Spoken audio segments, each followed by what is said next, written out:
Right, hello everybody. It's been a really long time since I've done a video, and we've been talking to people about this latest project for a while, and a lot of people said you should do a video for the channel, it'd be great. And so haven't, so this is my attempt to do it now.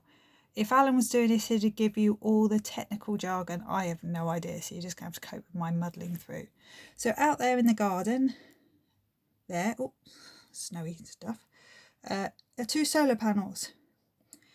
And the energy we get from there, if I come around here, is stored in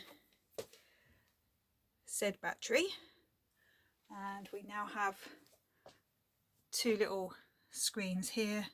Ooh, just see a big reflection on my phone, which tell us how much energy we've got in the battery. At the moment we're at 100%, so we've actually had some sun today, and what rate is being put in. We also have hooked up now to this a light that runs in here, so we've got a solar powered light in the utility room. And if I come through into the kitchen, so obviously that's our mains light.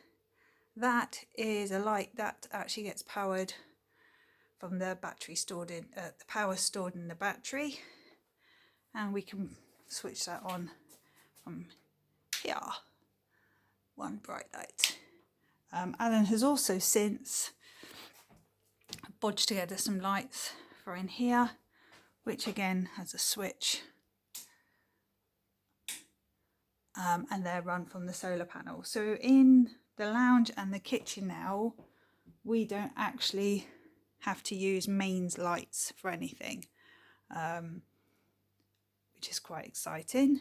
He's also set up charging ports, so we can charge phones, headphones, USB lights, battery packs from there. We also have a second little port over here, which is hidden in a coffee tin, and that is another place basically we can charge bits from.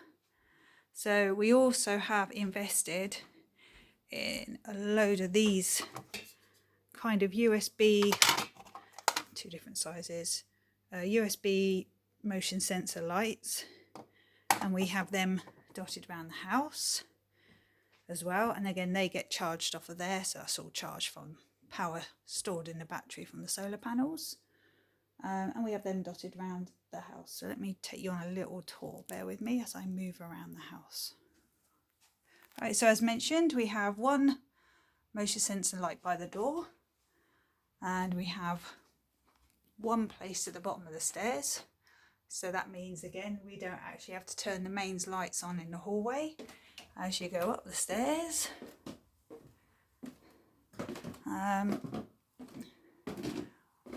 We also have 1 that lives up here. So yeah, they do obviously wear down, so that's why we have lots of spares. So as one runs out of battery, we just swap them over, so we have continual light up and down the stairs and the hallway and the landings. If I come into our bedroom now, so we each now have multiple power banks, which again get charged from downstairs on the USB ports, and I also now have attached to my bedside table light a little USB light on there as well. So again, most of the time we come in this room, we actually turn that light on instead of the main lights. So a lot of the upstairs now is actually lit by USB lights in some format or another. So we actually don't have plugs or extension lead plugs like we used to either side of our bed with a light plugged in and the phone charge, everything else. We haven't got any of that now. We just use the USB, either the power blocks or USB lights for whatever purpose. Moving on. If I move into the bathroom, we have 2 motion sensor lights in here. We have 1 this side of the room, and then we have 1 on top of the cabinet.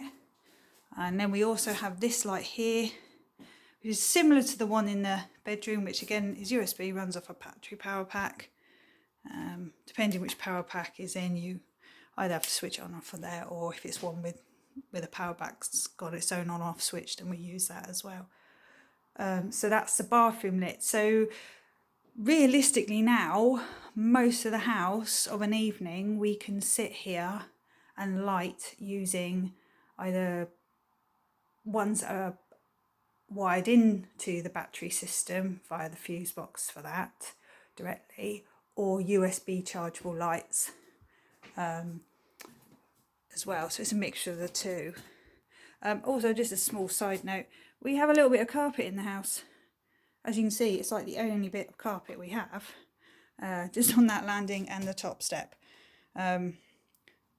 We just happened to have a bit donated to the shop and we bought it, and it fitted perfectly on those two areas. So it's a start, isn't it? Got to start somewhere. What I forgot to show you earlier is we've also got this gizmo, which is an inverter. So what that will enable us to do, and we have tested certain electricals in the kitchen on this, is you can plug in something like, say, the fridge freezer. This converts the power from the battery, I think I'm right in saying, so that it's I don't know, I need Alan to explain that, but those of you who know about these things will understand what that does. It just means basically we can run mains powered electrics through as long as they don't exceed a certain amount of power. So at the moment we can run the fridge freezer from this, and actually the fridge freezer, if you've got 100% power in the battery, you could easily run the fridge freezer on this for about 3 days, I think we worked it out as. And that's not taking into account that if we have sunny days, the battery will obviously get topped up, in which case it would run for longer. We've tested other kitchen electricals out.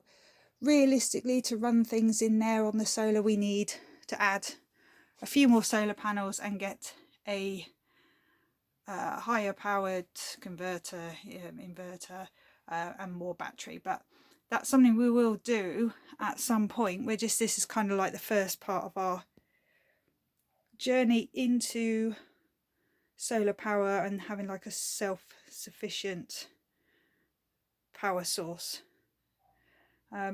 Anyway, I hope that makes sense. I hope you've all enjoyed that and a little tour around and what we do. Like I say, we will be doing more to this, so kind of watch this space, and if we as we expand, and Alan has grand plans for expanding this system, we'll certainly keep you updated as to what's gone on. With regards to the rest of the house renovation, yeah, watch this space. We've been on pause for a little while for various reasons. Hopefully things will start changing as of April, and so hopefully then from April onwards we'll start getting some money in the kitty to be able to start doing the next part of the renovation. So just bear with us a bit longer. We haven't forgotten that we should be doing updates. It's just nothing's really been happening. So yeah, hopefully later this year we'll actually have some updates to post on. But for now, that's just kind of a quick novices run through of what we've been doing with regards to dipping our toes into solar power. So yeah, I hope that's all right, and yeah, enjoy. Bye bye for now.